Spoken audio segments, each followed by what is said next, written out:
hauling freight across the state line. Watching RG Barge's logo start to shine.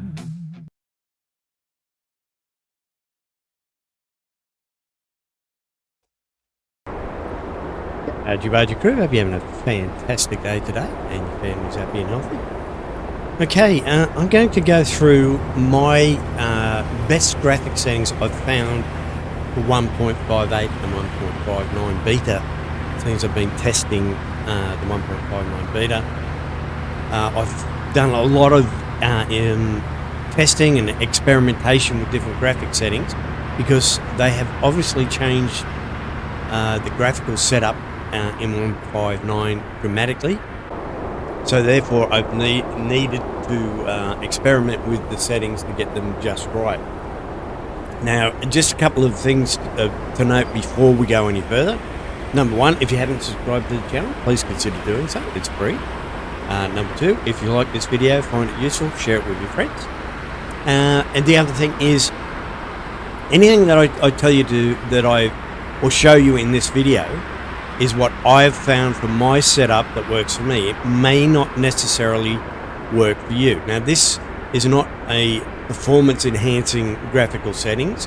This is a quality improvement settings and a little bit on the side of performance as well. I know that sounds weird, but what I mean by that is that it's not guaranteed to increase the performance of your game, but it does improve the quality. Therefore, the performance may take a hit. Although in my situation, it actually has improved the performance and the quality of the graphics. Also, right now, as a disclaimer, I'm using ReShade in the background. I'll turn that off at the moment so you can see it with it off. Because I'm testing that as well. But we'll just leave it off for the moment to show you what the graphics look like with it off. And then we'll go through all the settings. And if you follow along and you do use these settings and you find that they work, great. If you find that they don't, there's a couple of things you can do to revert back. Number one, take a copy of your config file from inside your American Truck Simulator folder. Now I'll show you where that is.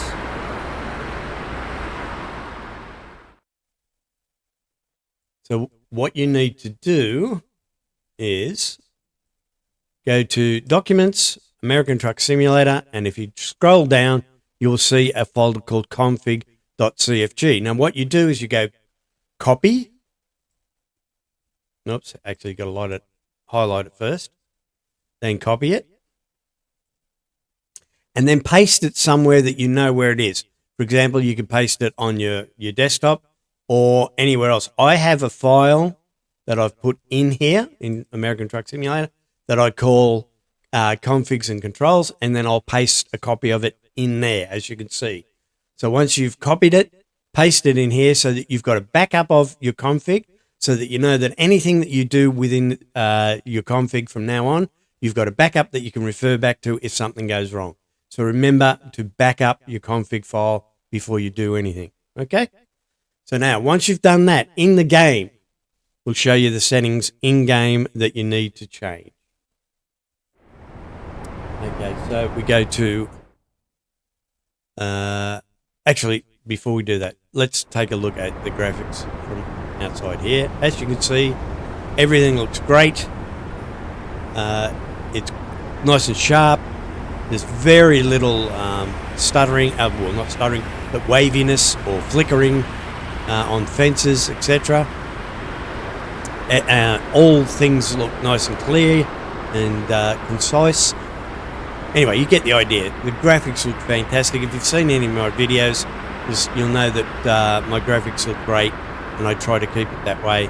And with these settings, I found, again, like they are the best ones in 158, 159. So, let's go out to the options. And here's the graphics settings that I use. Now, I always run at 1920 by 1080, mainly because that's what my monitors are set at. I used to run it at 239 hertz, but I've now found that with the updates that 144 is all I need, and I'm still getting great frame rates. I turn off vertical synchronization. I limit my frame rates to the refresh rate of my computer. But again, I have the refresh rate set to 144, just so to clear that up. I have my FPS limit in background to 30, because that's just when you're doing things in the UI and all that stuff. You don't need fantastically quick frame rates there.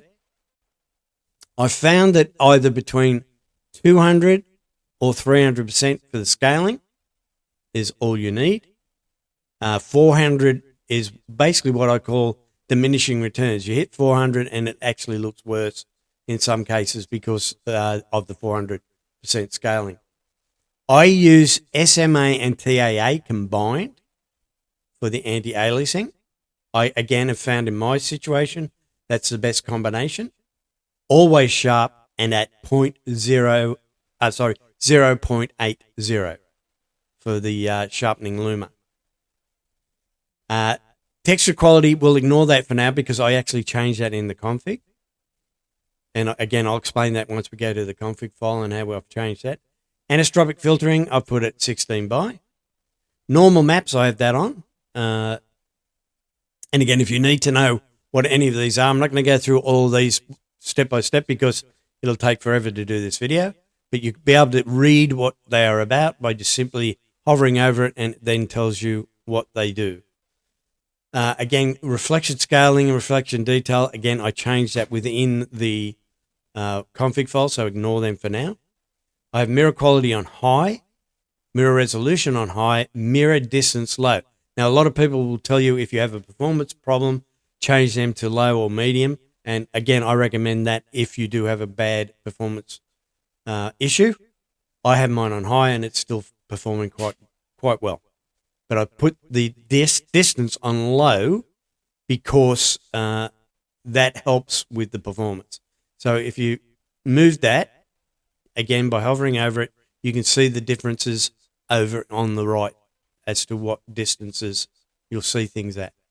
And again, I'm not really worried about seeing things off at a distance in my rear view mirrors, as I am only going to be basically using them to change lanes and to reverse or reverse park. Shadow quality, again, I change in the config file. Far shadows, I have that ticked. Interior shadows, I have that ticked. Screen space ambient or SAO, I have that at high. Light visibility images, again, I change that in the config file, and again, I'll go through that once I do that. Traffic aid lights on, secondary vehicle lights on. Depth of field, I have that turned off. A lot of people want that on, but I find that that's too blurry off in the distance for me because it blurs the distance. As you can see, if you look over in the right-hand side there, it shows you what it's all about. Sun shafts, I have that on because I prefer the realism of the sun shafts. Vegetation detail and grass density, again, I changed that in the config file, so ignore that for now. Weather quality, I have on ultra, and pedestrians I have on as well. Now, again, anything that I've got on ultra or high, if you find that your performance is being hit, you can lower them as you go and try it. Again, with graphics, it's all test, or as I call it, suck it and see. So if you put these settings on and find that your performance is being hit too hard or the graphics don't look great, then try a different setting. Lower the settings, increase the settings. But these are the settings giving you a base to start from that work for me. Again, not necessarily work for you, but in most cases they should. All right, so that's the in-game settings. Now, for the actual config file, to edit that, it's quite simple. Again, you just go to your American Truck Simulator in Documents. And then once you're in here, double-click on Config. Bring this over. There we go. Okay. So this is your config file, and all your different settings are in here. Now, I'm not going to go through this one by one. I'm going to do it this way. I will leave these settings in a either in the description or in a text file on my Google Drive with a link in the description, whichever one I can fit in. And these are the settings that I change in my config file. So what you do is when you go into your config file, you simply, well, let's for example say you want to change your buffer size, right? So I just simply copy that, go to the config, go to edit, go to find, type in buffer there, and then find buffer page size. And then you can change it. Now the game must be shut down when you're changing these. All right, so go to your game and then go to system and quit. And make sure your game is shut down. So anytime you change anything in your config file, the game must be shut down, because if you do not shut it down, it will not save them, because when you've done all the settings and you click save, even though it looks like it's saved, it won't, because the game will override it. So you have to shut the game down and then do your changes. So again, as you're looking for something, let's say it's light span. You don't even have to copy the light. Put that in, paste it in there, or type it in, click that, and it will find lifespan for you, or light span for you, so that you can then edit and change it. So the settings that you need to change. You need to change your buffer page size. Now, the recent video I did on 159 beta update, I said you need to change it back to the default of 10. Now, I've done a lot of testing since then. I had mine up quite high. So I loaded it at 10 and the game ran smooth as silk. But when I went into my dedicated server with a profile that had tons of mods, it would crash. So I changed my buffer size to 50. If you have a computer with less RAM than I do, which I have 32 gigabytes of RAM, if you have less RAM or you find that it's not working properly, you can lower it to 20 or 30. But it really does need to be higher than the default of 10. Even though I did say in the last video, for 159 to run smoothly, you need to lower it to the default of 10. The reason I did that is because at the time it worked, but with my testing that I've done, I find that 50 works for me. If it doesn't work for you, choose either 20 or 30 or even 40. Just find what works for you. And a lot of people are going to argue with me on that fact, but I'm not going to go into that right now. Okay, so the next one is your light radius. Now, what this does is it increases the radius of the light at night. Now, again, remember, this isn't just about performance. This is improving the looks of your game. And this improves the look of the game by increasing the radius of the lights at night, meaning that instead of it being a very narrow beam of light coming down from a street light, it increases the size of that so it looks more natural or more real. Okay? So you change that from 1 to 3. Very simple. And again, all you do is copy light span, search for it in your config file, change it from 1 or whatever it is to 3. All right? Then the next one, which changes the distance before street lights are visible at night. And what that means is, for example, if you're driving down the street, in its default setting, you'll see lights popping on off in the distance as you're walking, as you're driving down the street. And that doesn't look real, because that doesn't happen in real life. They don't come on as you drive down the street. So by changing this from a 1 to a 4, what it's doing is it's turning those lights on at a greater distance. So while you're driving down the street, they're not popping on, looking unreal. They're looking more realistic. They're actually on to start with. All right? Increase the shine of paint and chrome. I use reflection scale. A lot of people tell me that this doesn't make any difference, but I've found that it does. So you change that from a 0 to a 3. Again, just find reflection scale in your config file and change it from a 0 to a 3. Then change your average window length. I'm not going to go into what this does, because it is actually quite a lengthy description as to what this does. I actually have got a link to it somewhere, to a post that explains what this does. I'll see if I can dig it up, and if you're really that interested in what it does, you'll be able to have a look at it there. I've got here change it to 240, but you can change it from anything from 0, 20, 60, 120, 240 till you get the desired result. Mine is actually on 300 at the moment. And again, that's the setting I use. People are going to tell me it's wrong. I'm telling you it works for me, so therefore I use it. And if it doesn't work for you, lower it or increase it. It's that simple. Shadow quality. Now, again, these are the things that I was telling you about them being custom in the actual game. These are the things that I've set. So improves the shadow quality. This is the shadows that come from the clouds, etc. Now, I don't know if you've noticed it, but if you have it on default setting, the shadows look pixelated is probably the best way, or rough and not smooth. By putting this at a 4 instead of the 1, those shadows look a lot smoother and a lot more natural. I recommend that you test each of these settings one by one as you progress through and make sure what it's doing to your graphics and your performance. And that way you can say, oh, that one doesn't work, so I've got to stop using that or decrease it or whatever. Okay, so alongside the cloud shadows, I adjust the sun shadows as well. And that, again, you can understand what that is once the sun hits one side of a object, the other side is then in shadow, and this is the shadow quality of that shadow. And again, if it's slightly pixelated, by putting it at 4, it smooths it out. Texture detail is pretty self-explanatory. All the textures in the game will be improved by increasing that to a 4.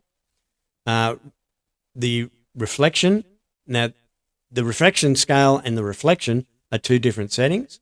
I have mine set to 10. And again, that's so that it increases the way the reflection looks, the quality of the reflection. And again, these are all the settings that I use except this one in here, which is 300. And if people won't agree with me on that, I'm rambling on. Sorry. Okay, so reflection from 1 to 10. The vegetation detail, I'm setting that from 2 to 4. The grass density, I set that from 2 to 4. All right, so they're the settings. And again, I'll leave a list of all these settings that you can change in your config file, and they'll be in the description. If I can't fit them in the description, there'll be a link to them on my Google Drive that you can get to. So let's go back to the game. So here we are back in the game. And as you can see, like I say, the graphics are fine. My performance is fine. Let me just turn my button here so that you can see better. As you can see, my FPS is 149. Up in the top left, 150, 149. Let's start the truck up. Go for a bit of a drive. Why did the engine stall? Okay, let's jump in cab. And again, so you can see in cab what the frame rate is, 104. Now, a lot of people say to you, as long as you're getting 60 frames per second, that's all you need. I totally agree. If you're getting 60 frames per second and your game is running smoothly, that's all you need. If you're getting 50 frames per second and your game is running smoothly, that's all you need. And likewise, if you're getting 30 frames per second and your game is running smoothly, that is all you need. So please understand, while I'm showing you that I'm getting great frame rates, it doesn't necessarily mean that my game will run any smoother than yours at 30 frames if it still looks good and runs smoothly. I know it sounds like a contradiction in terms, but it really does depend on the system that you've got as far as your PC goes, and what GPU and what CPU you're using.